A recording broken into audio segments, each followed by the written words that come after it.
Welcome back to Wave and Docker.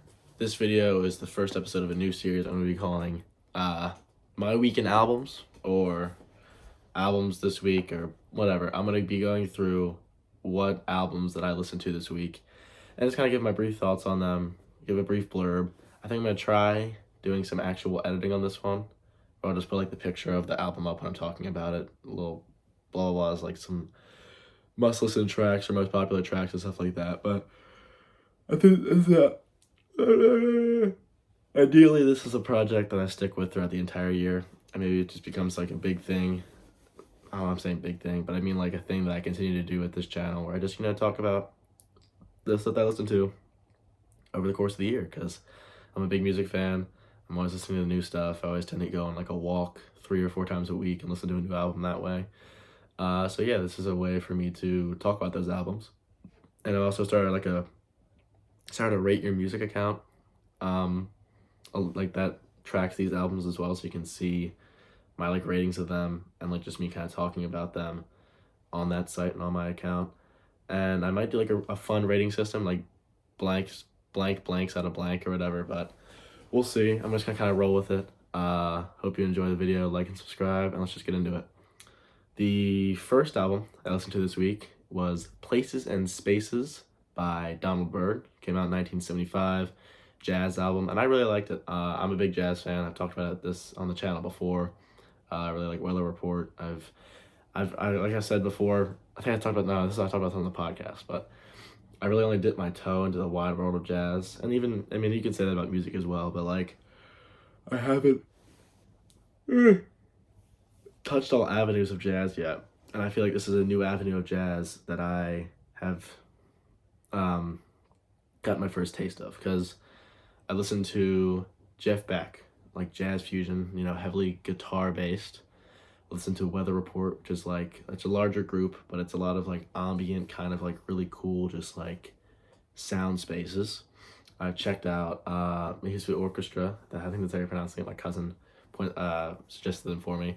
Another big band, but they're a lot more epic, a lot more like drums and guitar. But this one, Donald Byrd, it feels a little bit different than those.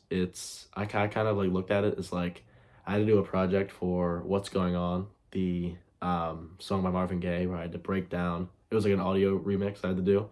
So I had each of the backtracks and like each level of the song broken down into different backtracks, and it was just like blowing my mind how many different pieces of this song there were, and that's how this album felt. It felt very deep and very rich, and it felt like it could have been a backtrack for a lot of Motown tunes. And this had an element of jazz that groups like Weather Report don't really utilize, where I call it like one-liner jazz, where it's like, it's a long like 5 to 6 minute song of just like a similar like melody and just like a nice jazz construction, and then it just has like this one chorus being repeated where it's just like, my life is great, my life is great, and then just have like that kind of music playing. That's what this album was. It was I really enjoyed it. I don't know, I might do like where I rank each album at like overall. I might do that towards the end. But yeah, I really like this album. I'm gonna give it, or I gave it at least, I gave it 4 hot dogs out of 5. 4 hot dogs out of 5.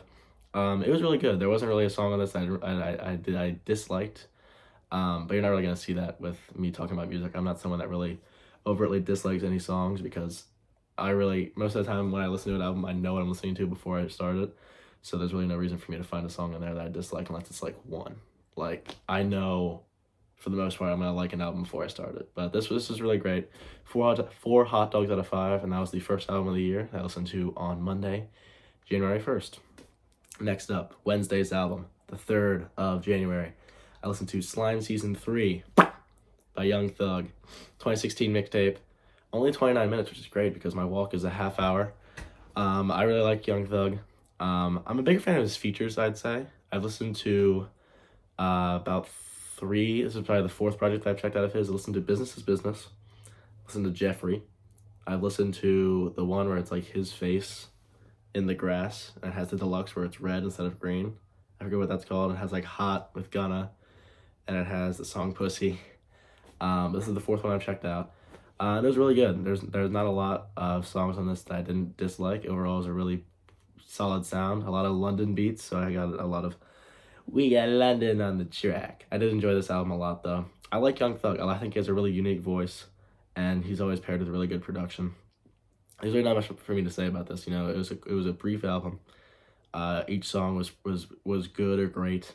The song "Digits" is probably the most iconic song on this one. That's heralded as one of Young Thug's best songs. That's probably my favorite off of this as well. I really enjoyed it. Like I said, I like Young Thug. I think it's hard for him to do any wrong in my eyes as an artist. Free, free Young Thug. Truly humble under God. But yeah, Slime Season 3. I'm gonna give that one. You know, we're gonna go 4 hot dogs out of 5 as well. It was really good. I think, like I said, you know, just start to finish, just a really consistent and good album. I enjoyed it. Slime Season 3, 4 hot dogs out of 5. Finally, the third album of the week is Emails I Can't Send Forward by Sabrina Carpenter. This album really surprised me. So, the reason that I decided to listen to this album, I've been listening to the radio a lot recently, because like my aux cord's been really weird with my phone recently, so I've just been doing the radio. And the song Feather keeps popping up on the radio, along with like Greedy by Tate McRae and like Cruel Summer by Taylor Swift. There's like the 3 songs that they play on the radio at this point. But I heard Feather and I was like, I've heard it on TikTok. Like I've seen like her whole like shtick that she does as she would headline, or not headline, but she would play before Taylor Swift at her contest. I'm blanking. Or she would open for Taylor Swift during the Eras tour, and she would do like her little like slam the whatever. She would do like a little dance for that. I was like, oh, I've heard this song before, and hearing it for the first time in its actual like produced environment and like as it's actually meant to be heard, I was like, damn, this song is good. Like this is a good pop song, and I really haven't been too familiar with the recent pop game. I'm someone that doesn't really like. I listen to a lot of like 2010s pop, but recently I've been much more into recent hip hop and like indie pop, bedroom pop. But also I'm more just someone that listens to a lot of like 70s or 80s music. And but like of the music that I've listened to recently, has not been a lot of the current pop. Like I think the most like the album, like the honestly the only albums I listen to start to finish that are overtly pop albums in the last like 3 years is probably like Future Nostalgia, some Grimes projects. I listened to Harry's House, listened to Sour by Olivia Rodrigo. I listened to Guts. I was like half asleep. I really haven't listened to that much pop. But this one, Emails I Can't Send Forward, which is the deluxe of Emails I Can't Send from 2022, was pretty good. I really liked it. And like I said, Feather, I think that's a perfect pop song. I've been having that song on repeat since I played it on Friday. I really like that song a lot. I like Sabrina Carpenter's voice. I think she's, you know, she's pretty cool. And like, while overall, I don't think the album was fantastic. I like her voice. I think it was produced well. And they're all just like really just good poppy tunes. And like the one thing, like, I think if I were, you know, a teenage girl, I'd like this album a lot more because it talks about a lot of, you know, silly mishaps with teenage boys, and there were some like lines I would like laugh at where it's just kind of like, that's a little cheesy, that's a little corny. But I mean, obviously I'm not the demographic, but I did really enjoy it. I think, like I said, she has a really fantastic voice, and they're all just, you know, clean, just simple pop hits. I think, you know, I could see a reason for any one of those being played on the radio endlessly, but I think it's very clear to see that Feather is the best song on that album, and probably my favorite song out of all the projects I listened to this week in my weekend albums. But I'm gonna give Emails I Can't Send Forward 3 hot dogs out of 5, and hopefully at this point I'll have a nice graphic that I can put up of just 3 pictures of hot dogs with a slash and a 5. I know it'd be funny.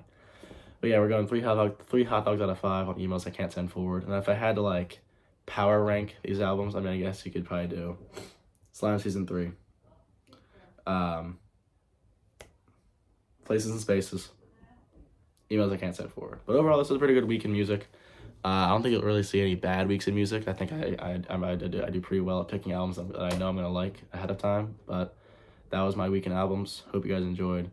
Let me know if you want to see some additional things I talk about on this show. And bear in mind, it won't be a lot of super in-depth like song-by-song analysis, because what I'm doing is I'm going on a walk around my neighborhood and listening to these albums, and I'm not looking at my phone and checking what this song is. So it's mainly an analysis of the overall sound of the project and the overall identity and my feel of the project, as opposed to individually and being like, this song was my favorite, unless like I know like Feather and like Digits, like those songs are like big standouts. But this is the first episode, a lot of things to tweak, and hope you guys enjoyed. I'll see you guys in the next video. Peace out.